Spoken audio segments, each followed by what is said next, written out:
Welcome to this webinar on how to write a book to boost your profile and build your business. I'm Jane Turner from writewithjane.com. I'm an author coach, a publisher, and the author of 4 books, including Mindset for Authors, How to Overcome Perfectionism, Procrastination, and Self-Doubt. And I'll be telling you more about this image of me that you're looking at now when we get to the section on how to build your profile off the back of your book. Now, this is what we'll be covering in this session. But what I want to say to you is that in a moment, I'll be sharing a screen that shows you the times where each of these sections of the webinar start. Because if you're anything like me, you might want to go straight to the part that you're particularly interested in. So if you'd like to jump over the foundational piece where I'm talking about the rationale for writing a book to build your business, you can fast forward to a little bit after the 8-minute point. And what you'll be hearing about there is what the darker screen that you'll be seeing regularly throughout this webinar means. Because what that's about is giving you a moment to pause and reflect back on what you've just heard and relate that to your own situation. And then straight after that explanation, you'll be hearing about how to get started. But if you want to go straight into the section about publishing, then you'll find that a little bit after the 16-minute point. Or if it's monetizing your content that you're interested in, you'll find that at a little bit after the 27-minute point. And then we cover the question of promoting your book through speaking opportunities or possibly free publicity. And that's a little bit after the 33-minute point. And then last but not least, after the 51-minute point, I'm going to be hooking you back into your sense of purpose. So those are some of the shortcuts that you can take. But if you want to watch the whole webinar, we kick off with this question, why? What exactly is your motivation for wanting to write a book? Now, I've got a lot of insight into this question because I've run over 65 live events and about 40 virtual events on how to build credibility and authority by becoming a published author. And I always ask the audience why. And I phrase it with particular words. And those words are, what do you want? And here are the things that I hear time and time again. People tell me that they want a step-by-step plan. They don't want to be confused and overwhelmed.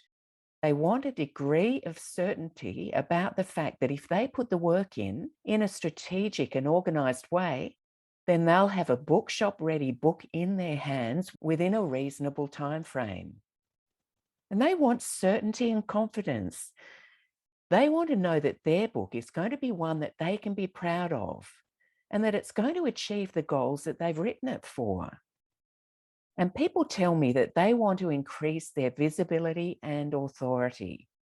They're sick of seeing their competitors getting the clients that they know they could help, but those clients aren't signing up with them because they've never even heard of them yet. And why is that? Because they don't have the visibility and authority that their competitors have because of the way they've managed to leverage their status as a published author to be known as the go-to person in their field. And there's this question of satisfaction. Now, I can't tell you how satisfying it feels to finally hold that book that you've written in your hand. Not to mention how wonderful it is when you start getting feedback from people who've read your book saying things like, I wasn't expecting to get all of my problems solved when I picked up your book, but I'm blown away because I've found the missing piece of the puzzle that I've been looking for years. Now, you and I know that you're writing your book for a reason, and we get really clear on what that reason is right up front, because we want to make sure that you write the kind of book that's going to give you a solid return on investment. And that's the investment of time and potentially money that you spend in the process of getting your book written and published. And now I want to turn the focus back onto you by asking you a question. And that question is, what's stopping you from getting your book written? And I hear the same answers to that question over and over again. And the big one for people is that they feel like they don't have enough time. Now, the thing is that we all have 24 hours in a day, no more and no less. So I can't help you in terms of giving you more time, but what I can do is help you to save a lot of time. And I do that by giving you a structure to work within and a strategy to get the information out of your head and onto the page in a really efficient and effective way. And then there's this question of lack of confidence. So it's about building your confidence to the point where you can get the book written, no matter what's going on inside of your head. And then there's this question of not knowing where to start. Now, this is a big deal for people who've been wanting to write a book for ages, but never seem to be able to get it done. So what I'll be doing in a moment is sharing a strategy with you to get you off the starting blocks. And I also hear things like fear of failure, or for that matter, fear of success. Now, people don't necessarily say those actual words, but what the words they say mean is that they're worried about what people are going to think about them. Maybe some of their family members or their old friends are going to think that they're big noting themselves. Or they might be worried about, what if my book doesn't work? What if I bomb out and my book just isn't any good?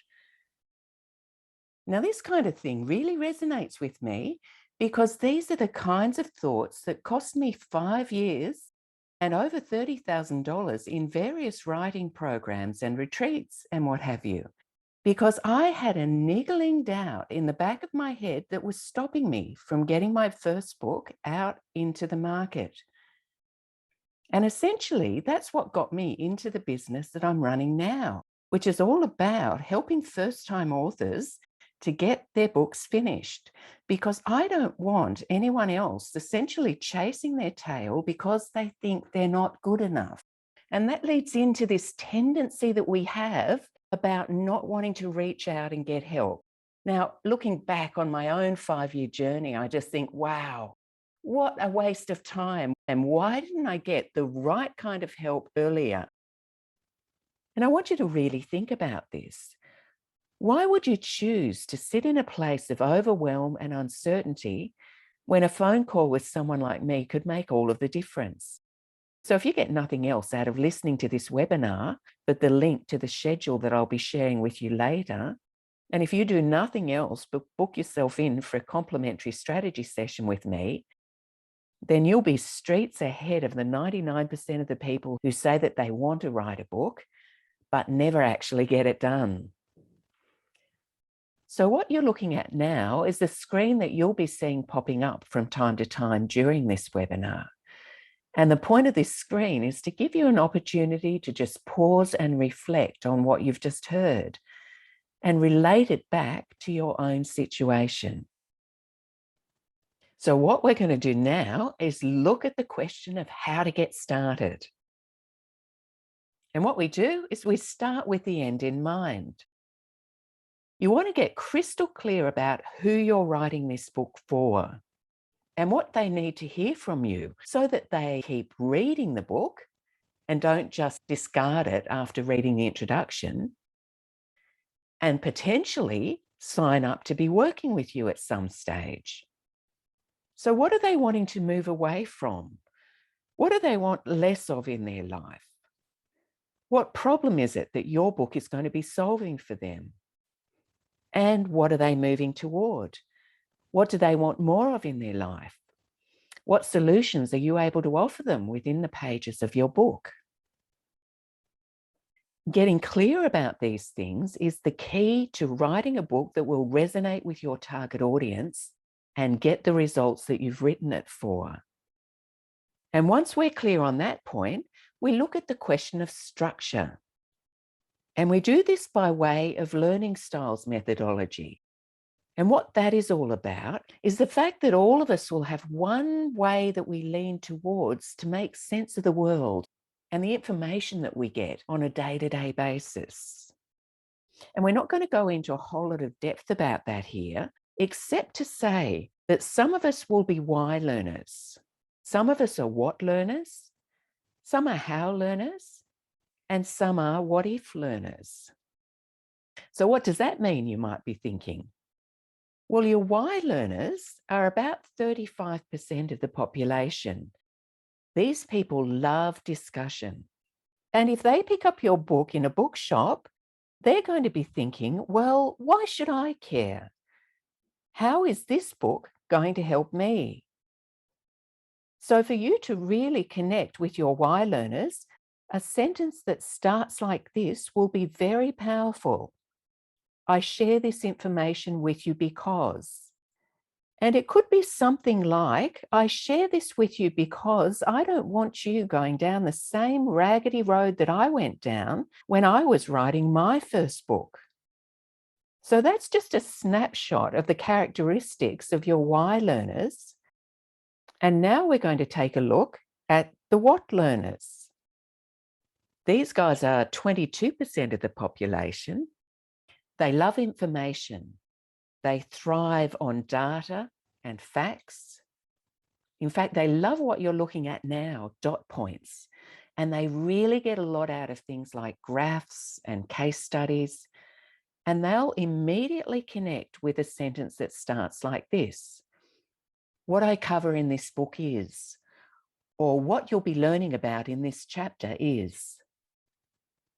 And then we've got the how learners. They're about 18% of the population. So they're the smallest group, but you certainly don't want to be missing out on the opportunity to connect with 18% of your target audience. And they love activity. They're the people in a workshop who'll feel great when the facilitator says something like, we're going to break off into groups of 3 now. One of you will be role-playing the coach, one of you will be the client, and one of you will be the observer. Now, if you're anything like me, you'll be one of the people in the audience who go, oh my God, not another breakout session. But the how learners, on the other hand, are going to feel like it's Christmas. They love this stuff because they'll be thinking to themselves, how can I use this information in my own case? So if you're a how learner, you probably like the fact that I deliberately ask you to pause and reflect on how you're going to apply the information that I share with you when you see the black screen on this webinar.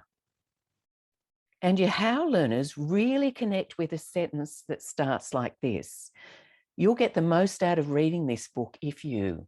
And it might be something like, you'll get the most out of reading this book if you're prepared to get out of your comfort zone and try looking at things differently. So that's your how learners.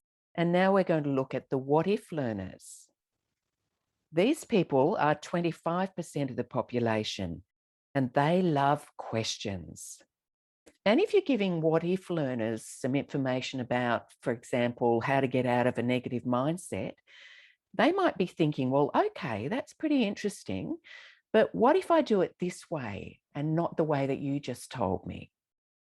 Now, you see, your what if learners are really creative people, and we don't want to be brushing their creativity aside, but what we need to be aware of is that the what if learners are also fantastic procrastinators, and they might be thinking this, well, what if I don't do it at all? Now, I'm a bit of a what if learner myself. And for that very reason, I'm really good at addressing this question in my books. And in Mindset for Authors, for example, I've got some places where I get the reader to pause and answer a question or two. And this actually has the same effect on the reader as it has on you when you see the dark screen pop up. It's about getting someone to pause and have a chance to reflect on what they've just heard or seen or read back onto their own situation. So to address the what if learners in Mindset for Authors, I said this, and I'm going to actually quote it. If you're anything like I used to be, you're probably thinking that you're going to skip over these questions and come back to them later. But you and I both know that that's probably not going to happen. So what I want you to do is take the time to answer the questions now. And I promise that by doing that, you'll be really embedding the information that I just shared, and you'll be able to recall it much more readily than you would if you skip over the questions. So can you see how something like that would really resonate with a what-if learner? It's as if I'm tipping my hat to them and acknowledging them and helping them to see unconsciously that this book is taking their needs into consideration. I want you to know about learning styles, because if you're not across this material, then there's a good chance that you'll write a book that will connect really well with people who are just like you, but leave the other 3/4 or so of your potential readership feeling a bit nonplussed about your book. They're certainly not going to be referring it on to other people, and they're probably not going to accept the call to action that the book is offering them to sign up to your, perhaps it's an online program, or to have a complimentary session with you or something like that. Or worst case scenario, they won't even be buying your book in the first place. And that's why I share this information about learning styles with you, because knowing it will make it a lot easier for you to keep checking in to make sure that you're using language that will connect with all of the learning styles. So are you getting a sense of how you can make learning styles work in the context of writing and structuring your book? Now, don't worry if it doesn't feel completely clear yet, because you can certainly use the scheduling link that you'll find at the end of this webinar to book in for a session with me, and we can go through it together, focusing on the book that you're writing. So now we're going to be moving on to take a look at the publishing landscape. And I love this topic because there's never been a better time for people like you and me to be able to publish our books. And I say that because we've got 3 options these days. There's the traditional publishers, the hybrid version of publishing, and there's self-publishing. So we're going to start off by looking at the traditional publishers.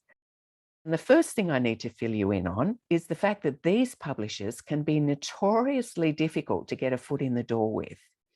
They are serious business people, and they only take on books that they know are going to sell really well, because they don't want to be backing someone whose book isn't going to bring them in a really significant amount of revenue through sales. So if you're someone who wants to go down the traditional route, what you need to do is craft up a well-written pitch. But in some cases, publishing houses won't accept an approach directly from an author because they want you to go through an agent. So it's actually an agent that you might be pitching yourself to. But in either case, your pitch needs to convince them that you can produce a book that will make them money. Because as I said a moment ago, they are serious business people, and they'll be doing a risk analysis on you. They want to know how big your following is. And in the publishing world, that's called your author platform. How many followers do you have on social media? How many subscribers are on your database? And what capacity do you have to drive traffic to your book and promote it through both social and traditional media?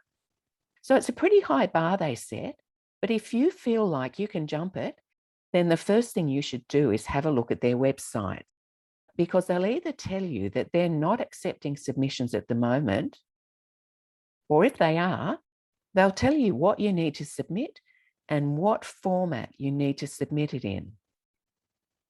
But before you do anything, you want to get your head around the pros and cons of working with the traditional publishers. Now, the biggest pro to my mind is that you're not going to have to invest any money in an editor or a cover designer or a layout artist or a proofreader, because these costs are all picked up by the publishers. And the other thing is that there's a lot of kudos in being published by one of the traditional publishing houses. But on the downside, publishing your book this way takes a lot of the control out of your hands. It'll be the publishers who decide, for example, what your cover is going to look like. And it'll be the publishers who decide what commission on sales revenue is going to come back to you. And importantly, it's the publisher who decides what the time frame is going to look like. And this is often a deal breaker for people, because let's say you land a publishing deal at the beginning of 2022, then it's likely that your book won't come out onto the market before 2023. And it could even take longer than that because you're being slotted into the publisher's schedule. And from where I sit, that's definitely one of the downsides of going with a traditional publisher. So by comparison, there's the hybrid style of publishing. And this is where my Power Writers Publishing group sits. Now, I could actually be called a publishing service provider because what I do is I accept a fee for the service that I provide by producing a bookshop-ready book for my clients. And they can either use their own name or they can use the Power Writers Publishing Group as the publisher, or they can use the name of their business for that matter. It's about whatever works best for them from a branding and credibility point of view. Because essentially, publishing a book is a project management scenario, and my people will be looking after the cover design for you, and we take care of all of the fiddly bits like your ISBN number, your barcode, your imprint page where you're asserting your copyright, and any disclaimer that you might want to add. And we look after the layout of the internal pages, as well as organising print-on-demand arrangements and setting you up with international distribution for your book. So that way, you're maintaining control of all of the important decision points, and you're paying me or any of the other publishing service providers out there for the services that I mentioned a moment ago. Now, some of the hybrid publishers do all of what I just described that my company does, but as well as getting paid for that service, they also take a share of the revenue. And they might also have some conditions in place in terms of how you can use the material in the book. So it's important that you know what you're getting yourself into with both the hybrid version of publishing and the traditional publishers. So as far as the pros and cons go, a massive pro with a hybrid option is that people like me can get your book out onto the market in a matter of weeks. And there's the fact that you receive a professionally published book while maintaining all of the rights to making decisions about the design of your cover or how you use the material in the book or what price you sell the book for that matter. Because you might have a strategy in mind where you'll be giving away a free chapter of the book as a lead magnet possibly. Or you might even be giving away the whole book at workshops that you run. But the traditional publishers and potentially some of the hybrid publishers will have a contract that could preclude that kind of thing. What's more, if you go with a traditional publisher, it's very unlikely that you'll be able to print copies of your book off for your own use at cost price. So let's get really clear about what this means. In the case of my authors, the cost price of their book is about $5 to $6 per book. So if they want a print run of 100, let's say, they'll be looking at around $600. But on the other hand, if they're going with the traditional publishers, they'll be looking at a couple of $1,000 because the traditional publishers are going to be selling you your book back at the retail value minus your commission and perhaps a little bit more of a discount there. So this is a big deal for a lot of the people who use my services because they want to be keeping all of the revenue from the books that they sell directly from their website or when they're speaking at an event or whatever.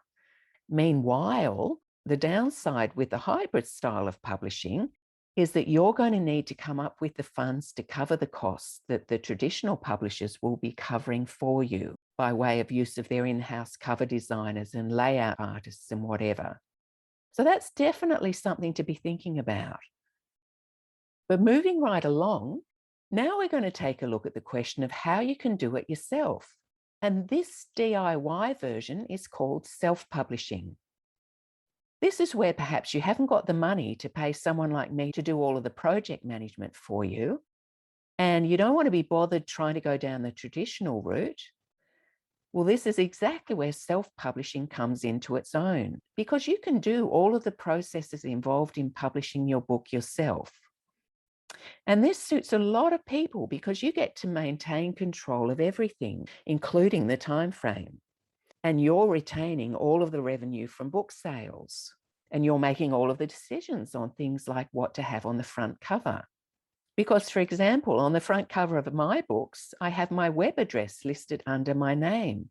because my last two books in particular are like my business cards. Now, there's no way a traditional publisher would allow me to do something like that. So self-publishing and the hybrid style of publishing are the options that I'm most likely to be recommending for my authors. But on the downside with self-publishing, there's an awful lot of work involved. And when I say that you have control of the time frame, what you have to allow for is the steep learning curve that you'll be on, because there are a lot of opportunities to get something wrong in this space. And my advice to you would be to get really well educated on what you need to do and how you need to do it, because it can be a fairly fraught activity if you don't know what you're doing. So that's just a fairly quick rundown on the 3 options to get your book published. So what I want to do now is share a couple of case studies with you.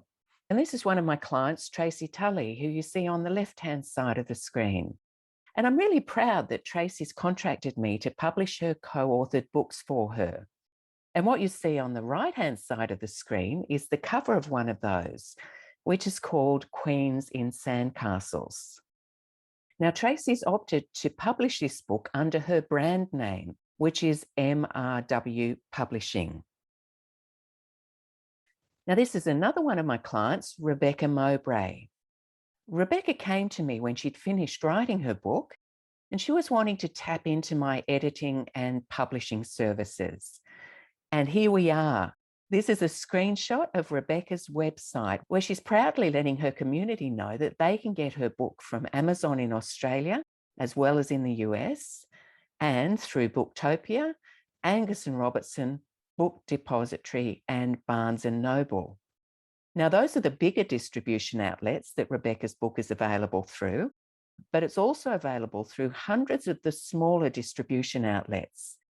And when I say they're smaller, they're just not the mega outlets like Amazon or Barnes & Noble. But we don't want to miss out on getting your books on their websites, because they have hundreds of thousands of people buying books off them as well. So the point for us is just to make sure that we get your book distributed to as wide a range of outlets as possible, because the point is to get the book out there into the hands of the people who need to read it. Basically, we don't want you to be the world's best kept secret anymore. So pretty much that's the publishing landscape for you. And now we're going to shift gears and look at this question of how to monetize the content of your book. And you might be planning to do that by way of an online program or a coaching package, or you might be using the material in the book to put into presentations or articles or blogs. Whatever it is, this piece is important, because the truth of it is that most books don't make their authors a lot of money through sales. And frankly, the goal of most of the people who are writing their books with me is to build their profile and leverage published author status to get speaking opportunities and free publicity. And quite often people are using their books as a lead magnet to get people into their sales funnels. Or possibly they're like one of my authors who managed to generate over $500,000 in revenue off the back of sending copies of his book to the people he wanted to be able to organize follow-up meetings with. So there are a whole lot of ways to get a return on your investment other than just through book sales. That said, we definitely want to make sure that we use keywords and list our authors' books using the categories that we know will help them to rank well on Amazon and places like that. But we don't want you to be relying on book sales alone. So what I want to do now is share Joel Annesley's story with you. Now, Joel is someone that I often mention because he's the very first person who did the whole 360-degree journey of writing and publishing and promoting his book with me. And what I mean by that is that he came to me with the idea of writing a book, but he didn't know where to start. And when we first met, he had a bunch of questions about how many chapters should he include and what should he include in each of the chapters, and how could he publish his book, and what should the cover look like, and how could he use the book to get people into his coaching practice. So he planned it all out with the end in mind. and I kept him accountable. And he knew that I always had his back and that I was available to review his material if he ever wanted me to, and or have brainstorming sessions and strategy sessions. And it made me incredibly proud in 2018 when his wonderful book, Quietly Confident, Breaking Up with Shyness, came out onto the market. And not long after that, he launched his quietly successful podcast and his coaching business off the back of his book. So he's come a really long way after coming to me with a full-time job and the dream of writing a book to help him launch his coaching practice so that he could eventually transition from being an employee to being a person who runs a business doing work that he is incredibly passionate about. And another example I want to share with you is Sam Lee. Now, Sam was quite the opposite to Joel. He came to me with his book already written, and he wanted help to turn the material in the book into an online program. So I sat down with Sam and asked him who his target audience was. And I went through those questions that we looked at earlier. I asked him, what are they wanting less of in their life? What are they wanting more of? And what problem does your book solve for them? And what solution is your online program going to be offering? So he told me about his target audience and my heart sank because I had to break some pretty tough news. And what I said was, I think you've written the wrong book, Sam. And when I explained why, the penny really dropped for him. And he said, well, what are we going to do about this? And I explained that the best option was to repurpose the content in the social way with his target market in mind and develop the material for the online program at the same time. And not so long after deciding that that was the way that we were going to move forward, Sam's new book called Connect with Confidence came out onto the market. And what you're seeing on the screen is Sam running workshops with copies of his books on the table for people to buy and an upsell available for people who want to take the next step and go into his online program. And given what I said earlier about starting with the end in mind, you're probably not going to be surprised to hear that Sam's 8-chapter book translated into an 8-week online program where the participants get a chapter of the book each week with additional worksheets that Sam and I devised together, as well as 8 weekly group coaching calls. So Sam's another great example of repurposing. So I want you to really consider this. How might you be using your book to make sure that you get bang for your buck in terms of the time you put into writing it? Could you turn the material into an online program? Will you be using some of the content as blog posts or LinkedIn articles or submitting it to media outlets? I just want you to be looking a little further ahead of just having the book finished so that you don't write the wrong book like Sam did. Now we're going to move into the really exciting bit, looking at how you can leverage published author status to build your profile through speaking opportunities and free publicity. I love talking about this because it's kind of like we're looking at the pot of gold at the end of the rainbow. And I'm going to start with the case study. This is Tim Higgs, who runs a company called Catapult LCP, and he's speaking at one of my author showcase events that I run at the State Library of New South Wales. Now, what my authors get from this opportunity is 20 minutes of footage talking about their books and their programs and themselves with the State Library of New South Wales signage clearly visible. And what people like Tim can do with their footage is they can cut it up into smaller chunks and include it in show reels or book trailers, or possibly use it in their online programs. And they can certainly be sending it off to speaker bureaus so that they'll be able to move from that space where they're not only getting unpaid speaking opportunities, but they're also able to be charging a fee to speak at events and conferences and such. And here we've got Helen Williams on the Tedx stage. So imagine how valuable that footage is going to be to Helen. And like Tim, Helen is someone who's taken published author status to a whole other level. And in the process, she's building her profile exponentially. And here's that image of me that you saw at the beginning. And this speaks to the incredible ride that I had when I finished my first book. And one of the things that happened was that I got an email in my inbox one day saying that one of our members has just read your book and recommended that we get in touch with you to organise for you to speak at our next event.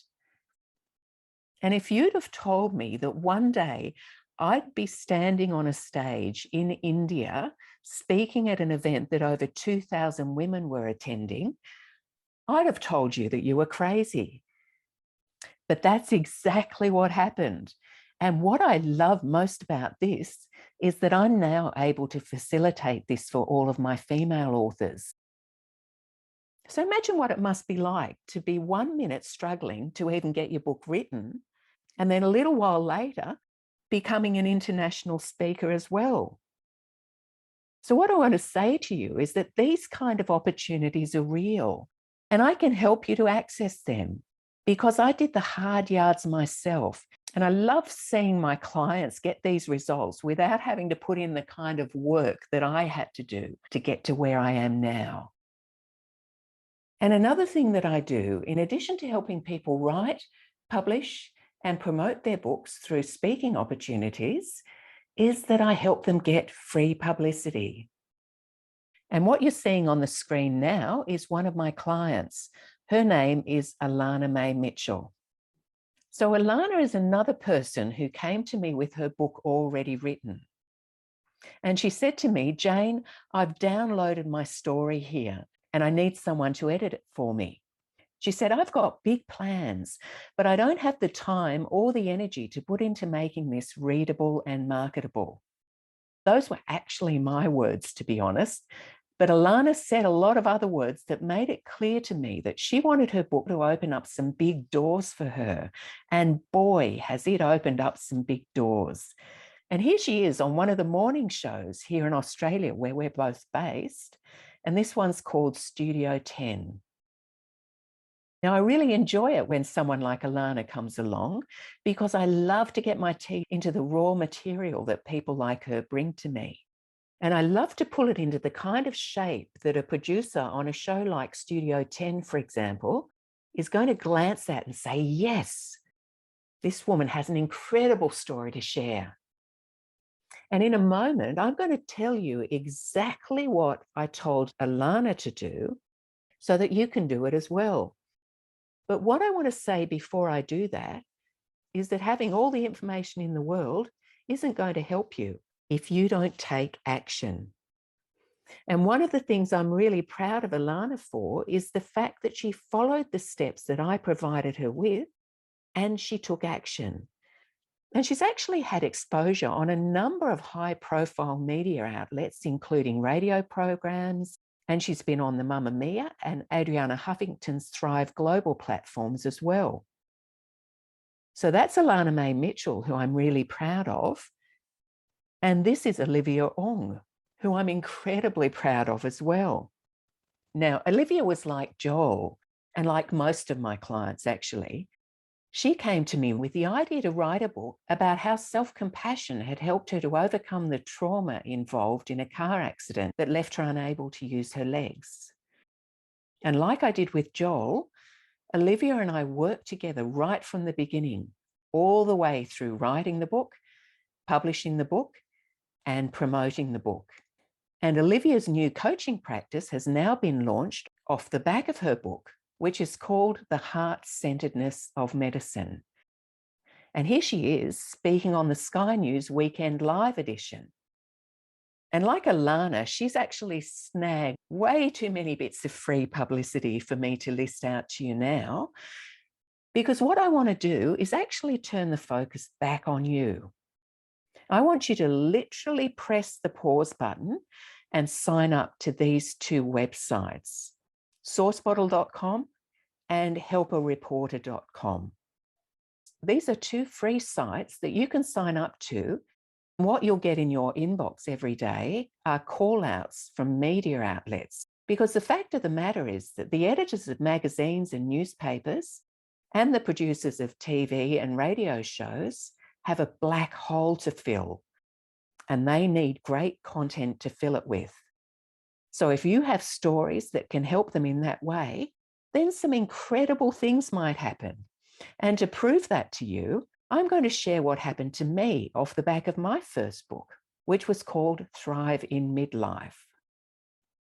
So I answered a call out on SourceBottle that said that they were looking for someone to talk about their experience of menopause. And I answered that by saying that I've just written a book about my experience of menopause, and I'd love to help you if you think that I'm the right fit for your audience. And I attached a PDF version of the book and pressed send. Then a few days later, I got an email in my inbox saying, "Sorry about the short notice, Jane, but would you be available for a photo shoot and an interview next week?" And it was signed off by Claire Weaver, Senior Journalist, Australian Women's Weekly. Well, I tell you what, I certainly made myself available for that opportunity. And here I am with a full page coverage and an image of myself in the biggest selling magazine in Australia. So that was the first piece of fabulous publicity that I got. And the second piece was in Prevention magazine. And here I am again with a full page, including a massive image of me and my story. So both of these opportunities came through SourceBottle. But what I want to talk to you about now is how you can leverage the publicity that you get. So what I did was I aligned the cover of the issue I was in next to the page with my image on it. And I took a photo of that because the woman in the blue shirt is Deborah Hutton. And I sent the image and a pitch off to the people who managed Deborah Hutton, because at the time she had a massively subscribed online platform. So I sent the image off as an attachment to an email where I said that I was really proud to find myself in the same issue of Prevention as Deb was in. And I asked whether they thought she might be interested in interviewing me. Well, what they did was they sent me back a pro forma with a bunch of questions on it. So I filled that out. And next thing I know, they're emailing me to let me know that my story was live on the site. And here's what it looked like. So what you're seeing on the bottom left-hand corner is an image of me and the link through to my story, which also had a link through to my website, which also had a link to go and buy my book.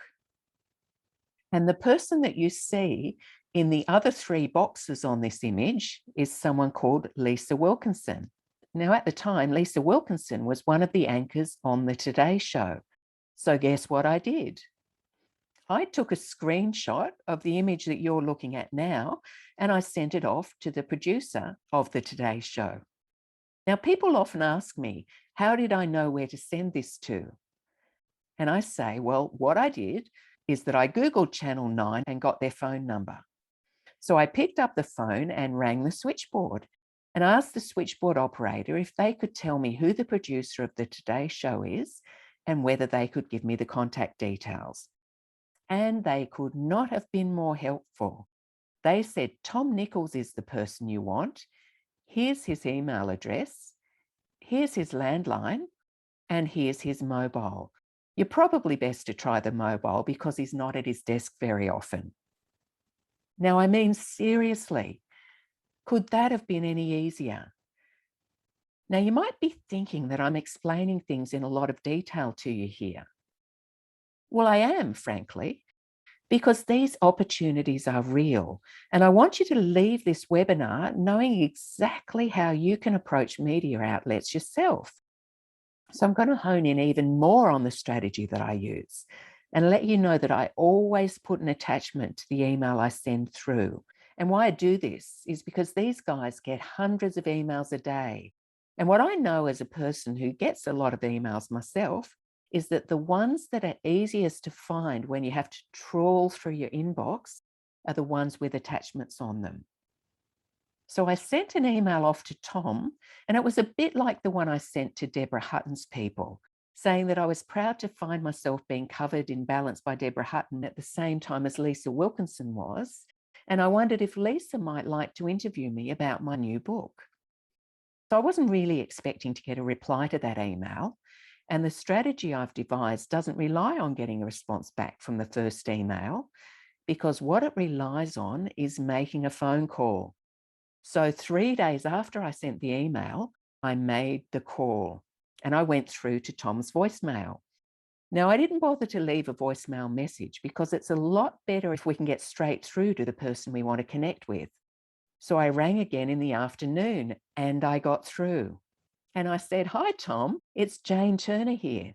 And I'm just calling to see if you've got any questions about the email I sent through to you a couple of days ago." And he said, "Oh, well, can you tell me what it's about, Jane?" So I told him basically what I said in the email. And he said, "Well, I'm just running off to a meeting now. Can I call you back later?" And of course I said, "Absolutely."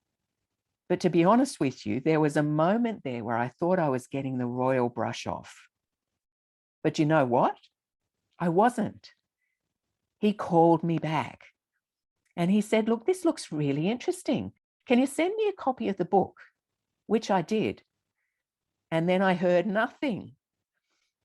So I let it go for about 3 weeks and then I picked up the phone again. So what I want to say to you at this point is that you've got to be prepared to do the follow-up, and you've got to be prepared to get out of your comfort zone. And boy, was I out of my comfort zone making these phone calls, but I made them anyway. So when I got through to Tom that second time, he thanked me for the book and he said, "Look, I haven't got anything at the moment, Jane, but I'll definitely keep you in mind." Now, I actually never did wind up getting on the Today Show, but I did wind up getting on Today Extra. And this is me on the screen with David Campbell and Georgie Gardner and one of their other guests. And I tell you what's amazing about the Today Extra program is that at the end of it, David Campbell says, "Now, if you want to know more about what Jane does, just follow her at writewithjane.com." And periodically through the interview, they run the web address across the bottom of the screen. So can you imagine what that kind of coverage does for someone who's written a book for the exact demographic that watches the Today Extra program? So it's just amazing to think about what's available when we're prepared to get out of our comfort zone. And when we're prepared and ready to be sending through a copy of our book or a chapter of it, or just saying that I'm the author of a book called whatever it is. And the last example I'm going to give you is another one of the wonderful opportunities that I've got through sourcebottle.com. And this is where I answered a call out about overcoming rejection. Now, this particular footage has been insanely helpful for me. I actually use it whenever I'm reaching out to potential new clients, if they're in a particular demographic that it's going to resonate with. And I'm not going to tell you any more about it now, because I just want you to watch the clip and imagine if that was you. Because the point I want to get through to you is that it could actually be you one day. First, something we've all experienced, and every time it happens, we're reminded again how not fun it is to be rejected. Some of the world's most successful people have been rejected. Elvis Presley was told to go away and learn to drive a truck. J.K. Rowling had 12 publishers reject her with Harry Potter. And Oprah Winfrey was told that she's too emotionally connected to her stories to be a journalist. All rejected. And aren't we glad that they were? One lady who'd had her life flipped on its head at the age of 52 is Jane Turner. Jane was retrenched from her job, where she thought she was safe for life. I was in the public service my whole life, so I'm a person with a high value on security. Gone. What happens to you when it's gone? Immense fear. Immense fear, because I'd been in that place for 15 years. It was like family, it was like home, and the rejection buttons were being triggered all over the place. And what happened was this. Jane is now a sought-after corporate speaker and business consultant, And as the author of 2 very popular books on how to overcome adversity, she has never been busier or happier. The big one for me was that I wound up on a stage speaking at the Women's Economic Forum in India, a forum that has some 2,000 delegates going to it. And there's little old Jane Turner, who'd been a public servant their whole life up to the age of 52, who would still be a public servant now. But would I be as alive now? Absolutely not, Jo. What an amazing story of how wonderful life can be on the other side. I think it's just wonderful the way ordinary people like you and me are able to get ourselves free publicity like this off the back of writing a book. Now, you might be thinking, people can do that anyway, even if they haven't written a book. And my answer to that is that, yes, that's absolutely true. But what I know about you is that you've had a calling to write a book. And that's why you're on this webinar. So for people like us, it's all about writing the book, because the book will give us the clarity and the vehicle that we need to, A, be able to believe in ourselves, and B, be able to leverage it in the way that Helen Williams has, and that I have, and that Olivia has, and Alana May Mitchell has. So I hope that you're starting to believe that, because what I'm going to do now is remind you about why you've invested this much time in watching a webinar like this. And this is another one of those questions that I always ask at my workshops. And that question is, what are you going to be missing out on if you don't put the work into finishing your book and then go the next level of really putting yourself out there to get that message of yours out into the world?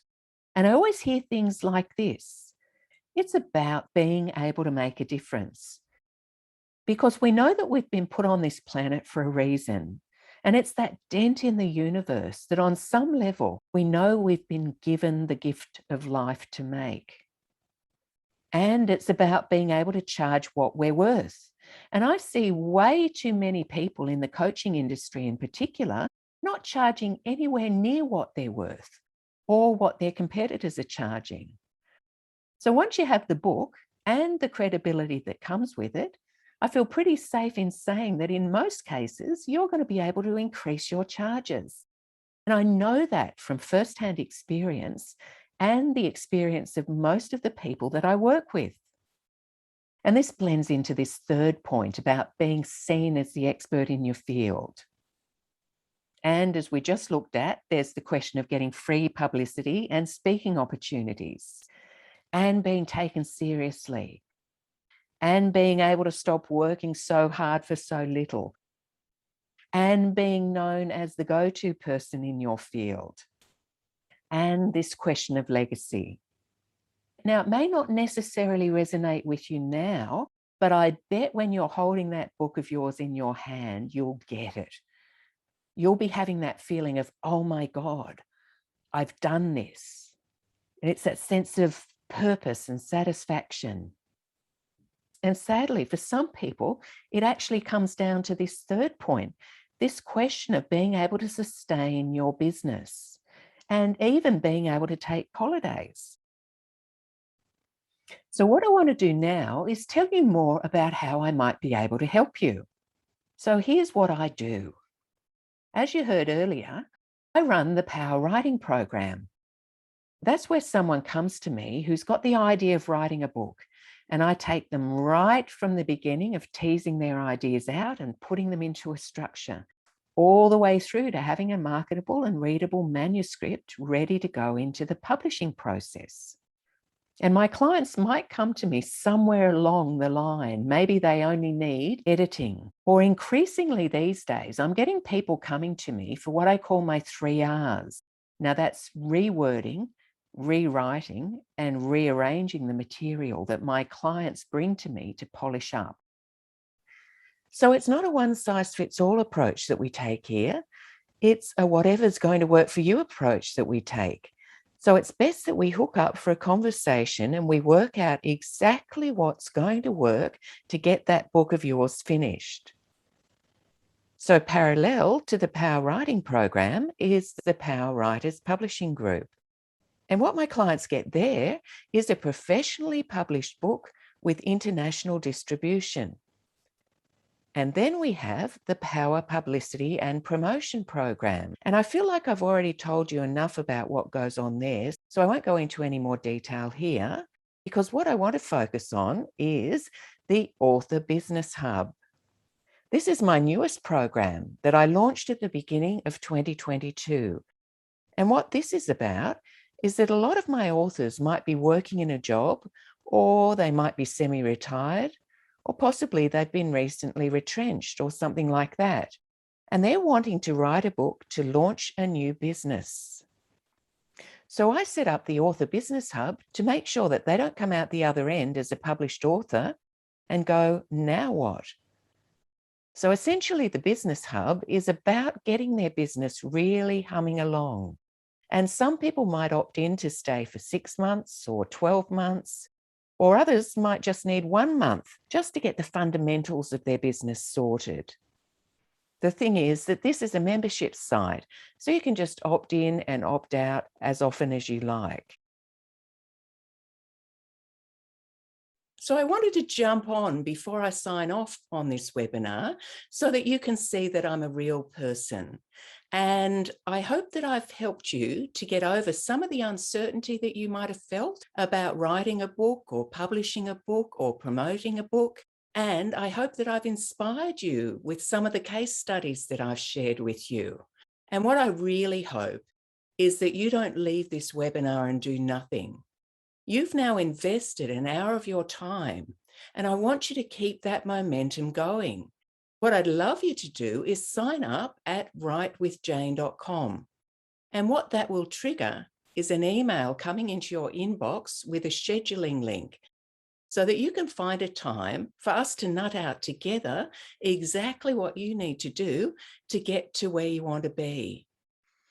So it's over and out from me for now, and I look forward to seeing you on the other side.